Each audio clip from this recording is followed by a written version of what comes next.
What's up, y'all? It's your boy. Can you say something? I'm back with another video. Before we get to it, make sure you like, comment, subscribe. With all that being said, let's jump right into it, man. This is crazy. You got caught on Wiretap, dog. What you doing? In the past few days, Young Thug has been making headlines due to his sudden arrest by the authorities and the long list of very serious charges he and his associates have been slammed with. The authorities have named him as one of the founding members of a street gang, and they seem to know what they're talking about due to the evidences they have against him. Part of the evidence are wiretaps of him on different occasions giving orders and engaging in suspicious conversations with several individuals. So what's this all about? Stay tuned for the details. Before we start the video, be sure to leave a like, and if you'd like to join this month's giveaway for one of these items on the screen, then all you have to do is subscribe to the channel, and then watch this video to the end to comment the hidden keyword. Good luck. You know by now that prosecutors filed a 56-count, 88-page indictment against Young Thug, Gunna, and 26 other individuals. This document came out in the open after Young Thug's arrest. A lot of people were eager to know the content of the indictment since the news was first broken by WSB-TV journalist Michael Sadin. Well, it's since been made available and you can get a copy of it off the internet. As you know, Young Thug and the rest of his associates were charged with conspiring to violate the RICO Act, murder, robbery, and a long list of other serious offenses. Young Thug and his associates were also accused of being part of a criminal street gang called Young Slime Life, YSL for short. Now to the juicy part of this whole gang situation. Young Thug was named as one of the founders of the YSL gang, which according to the indictment was founded in 2012 and is said to be affiliated with the National Blood Gang. Well, it's easy for Young Thug to deny such a claim since what most of us know YSL to be is a musical group and a record label, and that there are a lot of people that will readily jump to Young Thug's defense and boldly disregard the authorities' claim that YSL is a criminal street gang. One such person, being his lawyer, has even vouched to fight to his last drop of blood to clear Young Thug's name. I think if he's able to beat this case, even though I don't know how that's gonna go somewhere, but if he's able to beat it and prove that they're not a street gang, they should sue the government, bro, for real, because that's I forgot what it's called. I forgot what it's called. Basically, when they label you with something that you're not, I forgot what it's called, but something discrimination, something like that.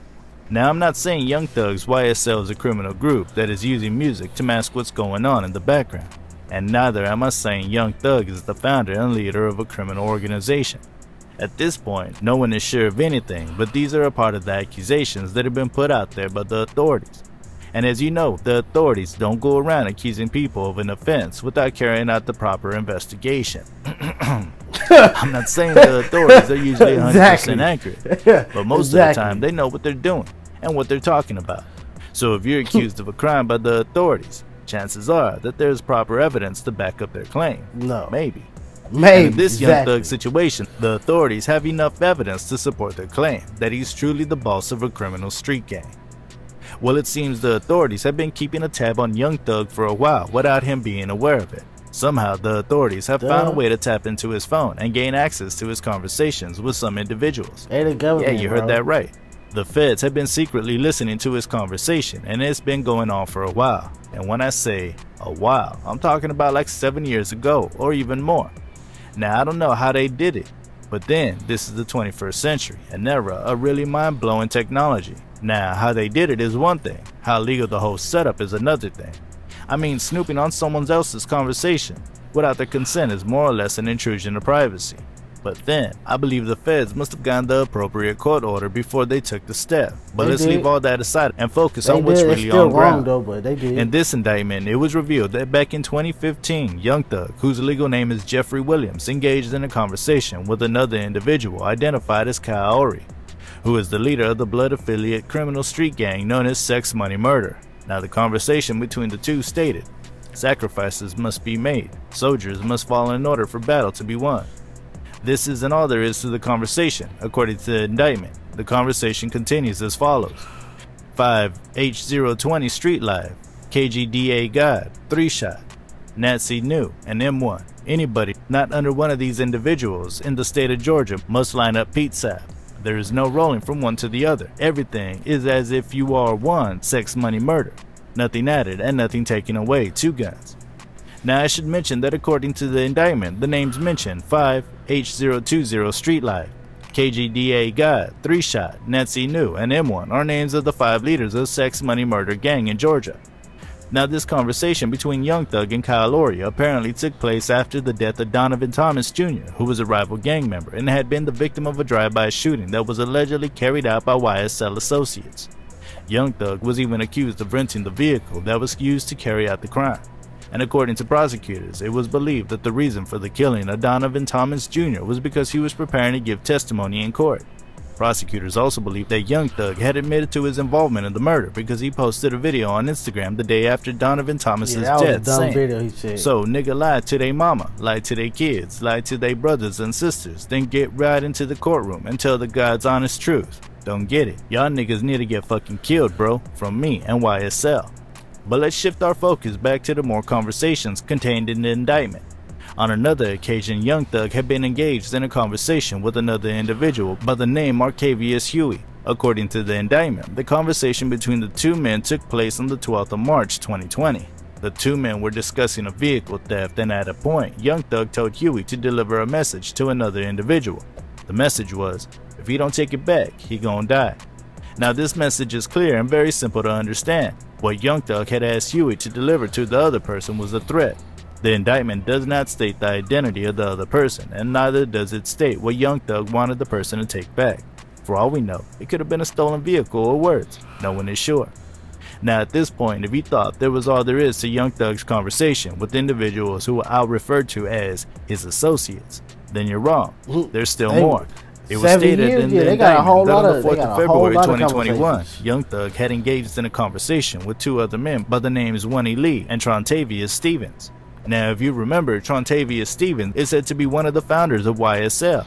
Now, according to the conversation between the 3 men, Young Thug was quoted saying, "YSL ruled the world, kid, 24mm on a nigga head. Y'all just start bringing me the money. Man, y'all niggas stop playing with me." Now, what's not stated in the indictment is if the conversation had happened via a phone call, text message, or Instagram Live.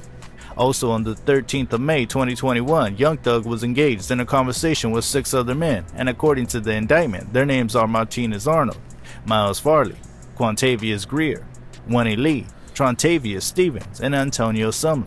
During the conversation, Young Thug had asked, "Y'all ain't beat him up or shoot him yet?" He then added, "Y'all niggas getting soft."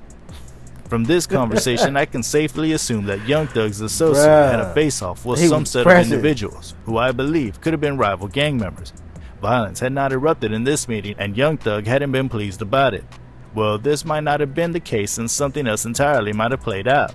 But it's hard to figure out what took place since it's not clearly stated in the indictment. Now, when you take time to carefully analyze these conversations that Young Thug was said to have engaged with some of his associates, you'll realize that he displayed authority. If he wasn't ordering someone around to deliver a message, he was calling some soft for not causing or creating trouble.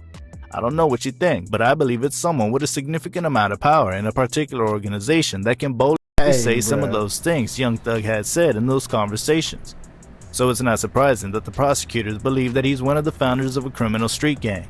Also, after all these revelations, it doesn't seem far-fetched that the indictment alleges the associates of YSL, Christian Eppinger, and Antonio Sumlin had tried to obtain permission from Young Thug to murder YFN Lucci while locked up in jail. I mean, Young Thug had been established by the indictment as a figure of authority in the YSL gang, so it makes sense that he's the one giving such permission. The indictment also lists the names of those that attacked YFN Lucci and even went as far as to tag them as YSL associates. The part of the indictment that talks about this reads, Khalif Adams, Dame Keon Garlington, and Jaden Merritt, associates of YSL, did unlawfully, with malice, afterthought, and with the intent to kill, committed the felony offense of attempted murder upon the person of Rayshawn Bennett, aka YFN Lucci, a rival gang member, by stabbing at Rayshawn Bennett with a shank. At the moment, it's not clear how Young Thug will wiggle his way out of all this long list of charges against him. And as if the charges contained within the indictment were not enough, he's also facing 7 new charges after a raid of his apartment by the authorities. If you ask me, that's really crazy. And these new charges are also pretty serious. They include possession of marijuana with intent to distribute, possession of a Schedule 3, 4, or 5 controlled substance with intent to distribute, possession of a firearm during the commission of a felony, possession of a sawed-off shotgun, sawed-off rifle, machine gun, dangerous weapon or silencer, and 3 counts of being a person employed or associated with a criminal street gang to conduct or participate in criminal gang activity through the commission of a crime. At the moment, prosecutors are still contemplating whether to add these new charges to the RICO case or to handle them as a different case. But regardless of whatever decision they make, it doesn't change the fact that Young Thug is in a big mess and he could be facing the possibility of several years in prison for these charges. Bruh. Alright, that's all I've got for you in this video. Feel free to let me know what you... Yeah, that's crazy, bro. They got him on Wiretap saying a whole lot. Pray for him, dog. No, get that video.